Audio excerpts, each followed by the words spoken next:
methane, CH4, is one of the most important molecules to understand organic chemistry. And so with our Lewis dot structures in VSEPR, this is a perfect example to just get us back into the swing of things. Carbon has 4 valence electrons.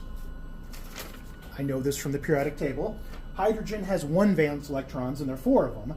So it gives me a total of 8 valence electrons. Hydrogen can never be the central atom. So here I just draw the carbon in the center and then the hydrogen symmetrically around it.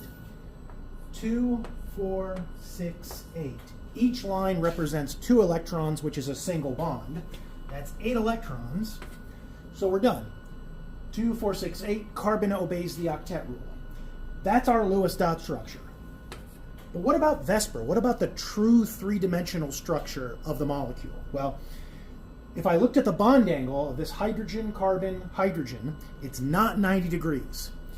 Right now, I represent the molecule as flat, but in 3 dimensions, we find that the molecule is not flat.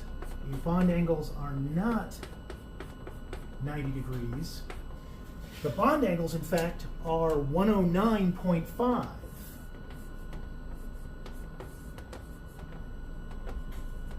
So 109.5 degrees, which gives us tetrahedral geometry.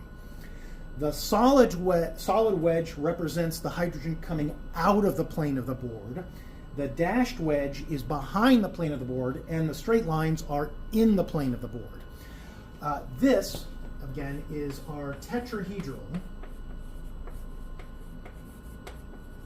geometry. Again, with VSEPR, we have linear, trigonal planar, tetrahedral, and then we get into trigonal bipyramidal and octahedral geometry. If you're taking organic chemistry, you don't have to worry about the higher coordinate geometries.